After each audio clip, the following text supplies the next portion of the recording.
Miren, teníamos previsto hablar con el señor Jorge Altamira, él es dirigente nacional de Política Obrera. La verdad que se van sumando desde la semana anterior que lo teníamos agendado y que pudimos coincidir en el día de hoy con el horario, con el día para poder hablar con él, y de a poco, con el correr de los días, se nos fueron sumando temas para poder hablar, desde el número de inflación que se dio a conocer en el día de ayer, a los que nos había quedado la semana anterior de la elección de Donald Trump, que vuelve a ser elegido como presidente de los Estados Unidos, entre otros temas. Jorge, buen día, ¿cómo le va? Cristian desde Junín lo saluda, ¿cómo anda? ¿Qué tal, Cristian? Buenos días. ¿Cómo le va, Jorge? ¿Cómo anda usted? Gracias por atendernos, ¿eh? No, por favor. Muy bien. Jorge, bueno, a ver, vamos a arrancar por lo último. ¿Qué opina? Claro. Quiero una opinión suya del numerito de inflación que se dio a conocer en el día de ayer. Bueno, hay varias objeciones a ese número de inflación. Es la inflación promedio, en el que está muy desvalorizados los aumentos de vivienda, alquiler, expensas, prepagas, etcétera. Usted tenga presente que en el pasado, hace un año, estos índices están relativamente congelados. Entonces ocupaban una proporción del gasto familiar considerablemente menor. Siguen en la evaluación dentro del índice, siguen ocupando esa posición menor, pero probablemente con los aumentos que han habido, bien por encima de la inflación promedio, ocupan un lugar mayor. La inflación promedio es considerablemente mayor.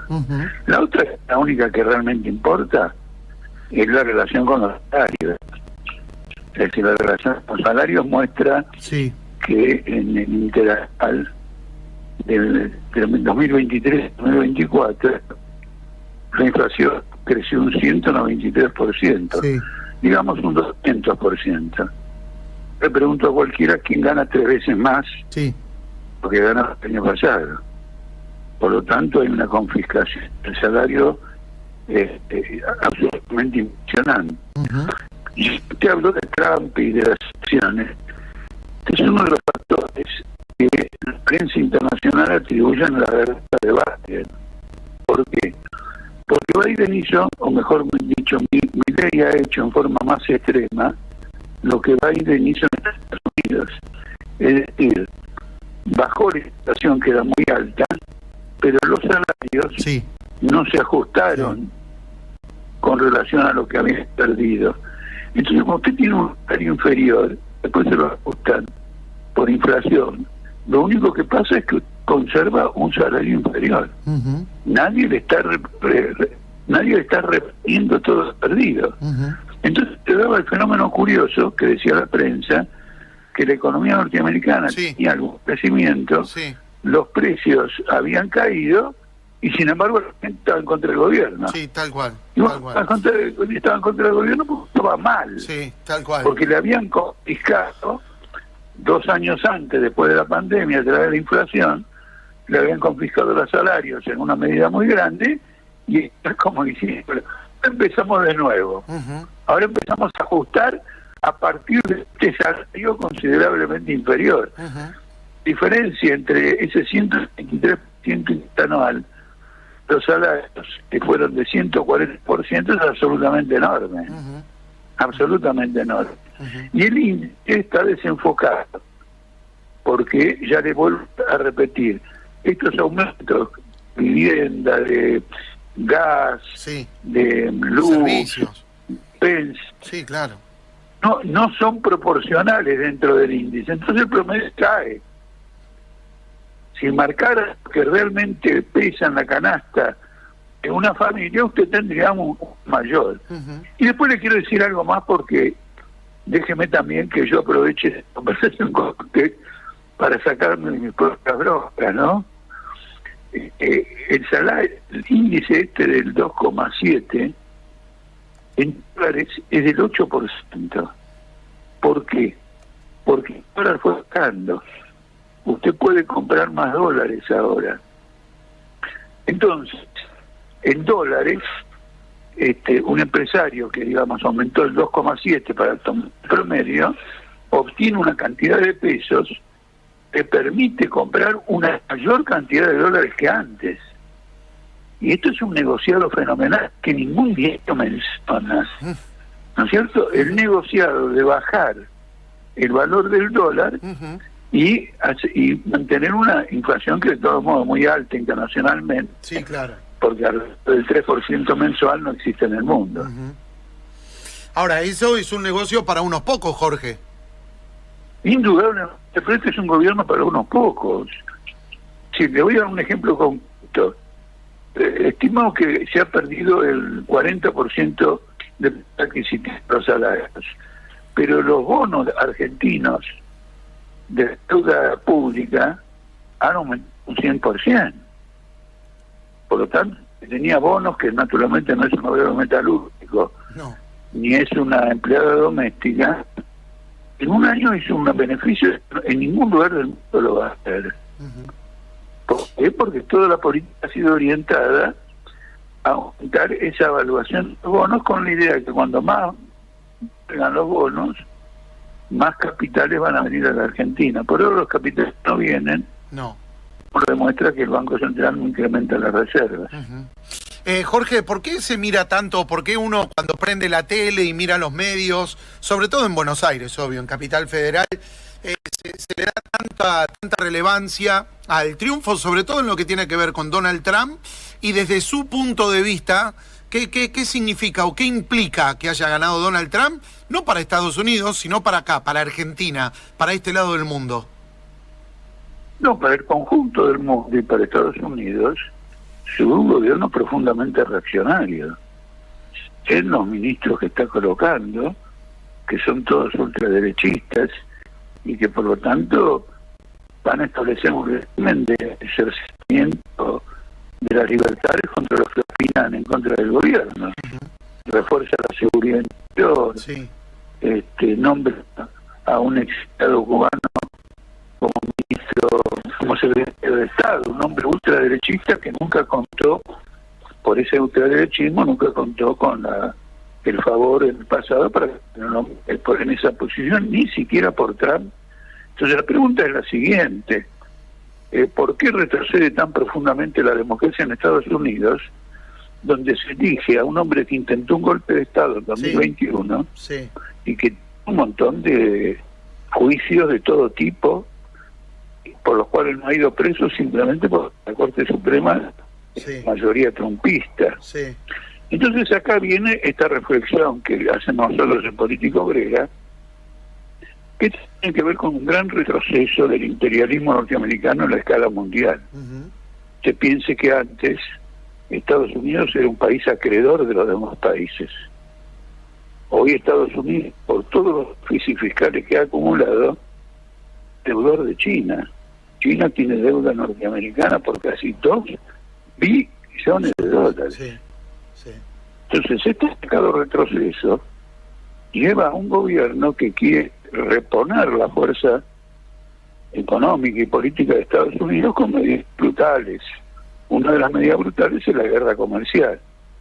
Por ejemplo, aranceles muy elevados contra la competencia, que tienen como propósito proteger el mercado interno, como Cristina Kirchner, que prácticamente cree que Trump es Juan Domingo Perón.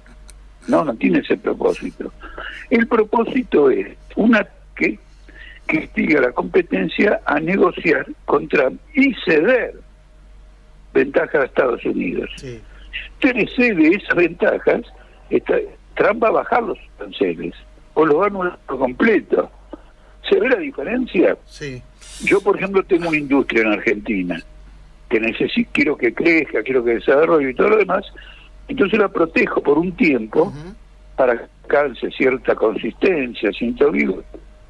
Y luego puedo levantar todos los aranceles porque ya conseguí instalar esa industria en el país. Ese es el propósito de Trump. El propósito de Trump es una guerra contra los demás países comerciales, económicas, para obligarlos a que cedan a pretensiones del capital financiero norteamericano. Entonces la situación se va a poner cada vez más tensa, y bajo el capitalismo la guerra económica y la guerra comercial es el punto de partida de la guerra. Guerra, directamente de la guerra. Jorge, con ese panorama tan nacionalista y tan proteccionista de Donald Trump, ¿por qué festeja tanto el gobierno de Milei el triunfo de Trump? Bueno, porque son los mismos métodos, no es proteccionista, le acabo de explicar. Trump no está protegiendo la industria. El señor Elon Musk, el dueño de Tesla y de Starlink, no necesita ninguna protección, está a la vanguardia de los demás. No necesita protección. Es lo que necesita, y lo ha dicho, y Trump lo nombra ahora como ministro, es que los impuestos se bajen a casi cero. ¿Por qué? Porque tiene un volumen de negocios extraordinario y por lo tanto un impuesto del 20%, en Estados Unidos el impuesto era del 35%, Trump lo bajó al 25% en el gobierno anterior, ahora lo quiere bajar al 15%. Las grandes empresas tecnológicas son las que más empujan a la reducción de impuestos. Ahora pasa lo siguiente: si usted reduce impuestos en un país que tiene un déficit fiscal fabuloso, fabuloso, absolutamente fabuloso, es un 8% del PBI, es decir, que más o menos, ¿cómo le diría? Varios billones de dólares, ahora tendría que hacer el cálculo, 8% del PBI serían de 2.500.000.000.000 de dólares de déficit. Si usted reduce impuestos, sí, ¿de dónde saca ese déficit se va a agrandar. Claro. Entonces se va a tener que endeudar. Claro, entonces la única forma de financiar, claro, la única forma de financiar esa reducción de impuestos se va dando gastos sociales, como hace Milei. La motosierra contra los derechos, las conquistas y los beneficios que tienen los trabajadores. Entonces va a privatizar más la salud, ¿no es cierto? Va a liberar el precio de los medicamentos.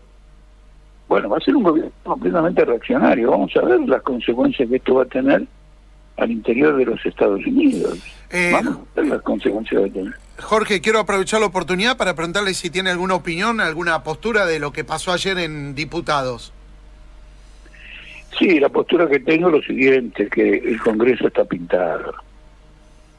Porque en 24 horas Milei se compró una cantidad de diputados suficientes como para bloquear una sesión, lo cual demuestra que esos bloques, inclusive el bloque de Kirchner y todo lo demás, está pintado. A pesar de que Milei no tiene diputados, se los compra. Es decir, ya no, para gobernar no hace falta ni siquiera hacer elegir diputados. Se puede comprar a los diputados de los partidos opositores. Porque pasa lo siguiente: ¿qué es lo que estaba en discusión? Estaba en discusión algo muy serio. Milei, por medio de un decreto, deroga una ley. Eso es totalmente inconstitucional. Eso se le puede ocurrir a alguien que está en una ofensiva imputable. ¿Cuál es la ley que deroga? La ley de administración financiera, que dice que cuando uno quiere negociar o renegociar la deuda con el exterior, tiene que cumplir con alguna ventaja. No con todas las ventajas, pero por lo menos con una. Por ejemplo, que haya una quita en el capital de lo que se negocia. Bueno, no se obtiene. Si no se obtiene, que haya una rebaja en la tasa de interés. ¿Se obtiene o no se obtiene? Bueno, si no se obtiene, que haya un alargamiento de plazo. El hecho de que el gobierno quiera derogar una ley que establece estas reglas significa que va a premiar a los acreedores en lugar de, en la negociación, obtener una ventaja para el país. ¿No es cierto? Puede llegar a aumentar los precios a costa de intereses mucho más elevados, o pagar por la deuda la totalidad de su valor y no el valor que en este momento tiene en el mercado, que por grande que sea ese valor, todavía es inferior al valor original de la deuda. Es decir, es un decreto que busca solamente beneficiar al extranjero que tiene deuda pública externa de Argentina. Lo hace por un decreto, y un decreto derogar una ley. Exacto. Porque los otros decretos de Milei, en mi opinión, también son inconstitucionales, pero no derogan nada, sino que dicen, bueno, vamos a hacer esto, y en lugar de hacerlo por ley, lo hace por decreto. Este decreto tiene una falla brutal, que deroga una ley, pero la ley está por arriba de los decretos, no puede derogar esa ley. el Congreso no reúne Exacto. el mínimo de quórum para derogar este decreto. Sí. Esto es un Congreso pintado, es Sí. la manifestación de que la democracia argentina, dominada por estos intereses capitalistas, es una farsa. Ujú.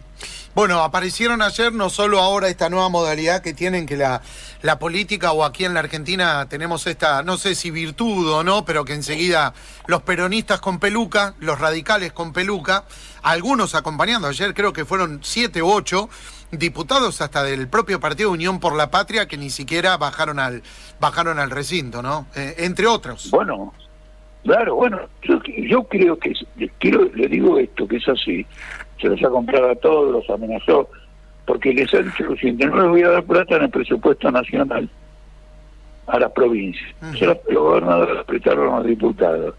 Ahora, el presupuesto nacional tiene que pasar por el Congreso. En el Congreso, mire, tiene minoría, que le extorsiona con un presupuesto que él por él mismo no lo puede aprobar. Y necesita que lo apruebe la oposición.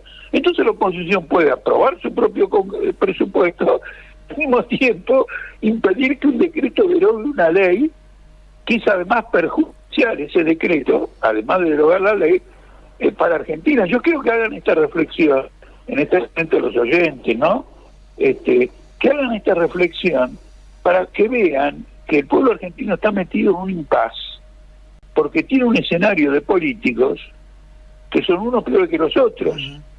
Y entonces, finalmente, a la hora de votar o a la hora de tomar una decisión, dice, a ver, ¿qué hago? Eso no es una situación de libertad a la hora de votar para un pueblo. Un pueblo que está sometido a un escenario totalmente insoportable desde el punto de vista político para su bienestar, para su futuro y todo lo demás, está viviendo una suerte de dictadura disimulada, silenciosa, ¿no es cierto? Pero entonces la lucha de nuestro partido es combatir esto para sacar a los electores y sacar a los trabajadores de este impasse. Los argentinos están políticamente en un impasse. No es que votaron a Milei por la mayoría porque estaban descontentos con los anteriores. Además de estar descontentos con los anteriores, sabían lo que se venía, pero en un impasse, optaron por esta situación. Y siguen todavía en ese impasse. ¿Por qué? ¿Por qué siguen en ese impasse? Y bueno, usted lo ve por la conducta de los sindicatos. Los sindicatos están aceptando, todos, la burocracia sindical, están aceptando convenios a la baja del salario. Por culpa de los sindicatos, los salarios no se recuperan. Jorge, como siempre ha sido muy gentil, muy amable, le agradezco su tiempo, le mandamos desde aquí, desde Junín, un abrazo a la distancia. Me imagino que debe estar muy expectante, cruzando los dedos con el globito de Parque Patricio, ¿no? ¿Cómo lo tiene ahí Huracán? ¿Qué tiene expectativa? ¿Cómo lo ve? Me tiene mal traer porque 2 partidos que estaban para llevarse los 3 puntos terminó empatando. Bueno. Entonces, yo paso a lo siguiente. Pero escúcheme, Jorge, hay que está un punto de Vélez, hay que calmar. La otra vez los hinchas de Huracán, en la cancha de Huracán, insultando a los jugadores. Hay que un poco de paciencia, Jorge. No, yo vi uno de los partidos que empató y me quería morir. El de Gimnasia, 0-0. Exactamente. Yo agarré y dije, pero ¿cómo? ¿Hay alguien que juega al fútbol todavía de esta manera? ¿Hay algo peor que esto? Bueno, entonces, discúlpeme que le diga, pero yo el fútbol tengo la misma actitud con la política.